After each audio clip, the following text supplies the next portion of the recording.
The glass windows in a church are holy scriptures which expel the wind and the rain, that is, all things hurtful, but transmit the light of the true sun, that is God, into the heart of the faithful.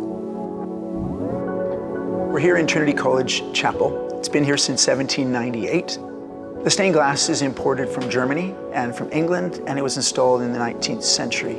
In the center, we see the Transfiguration, and then we see other passages depicted in the right and left panels. We see Jesus preaching the Sermon on the Mount, and then we see him engaging with the Sadducees and the Pharisees.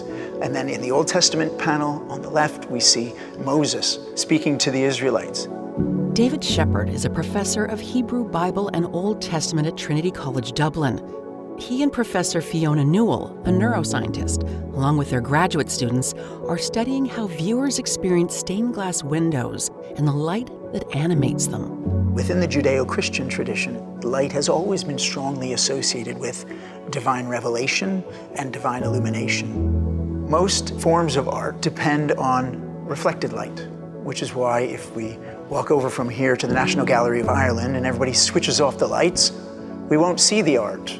But if you walk over to the National Cathedral, St. Patrick's, and you turn off all the lights, you won't just see the art, you'll see it better because it's stained glass. And stained glass depends not on reflected light, like most forms of art do, but on transmitted light.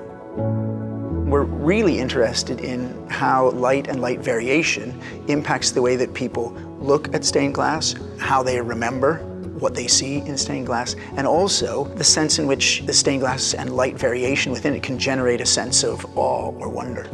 There are all kinds of really interesting natural and artificial dynamic light variations which take place, and we're really interested in seeing how this unique characteristic or feature of stained glass affects the way that people perceive it and experience it and engage with it.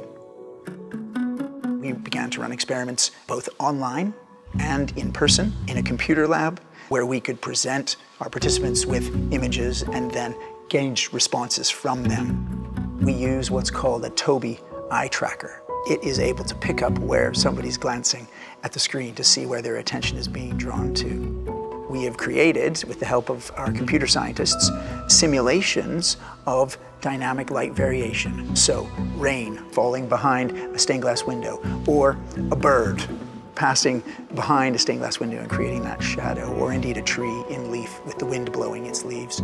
What we've done is we've created simulations of these kinds of images and stained glass windows, and then we're testing participants to see which of them they remember easiest and best. Dynamic light variation, static light variation, or indeed no variation at all.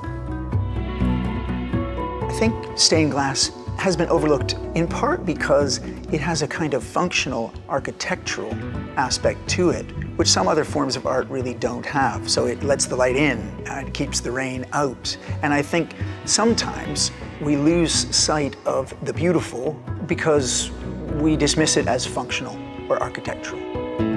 We're really quite excited about where this research is going and could go.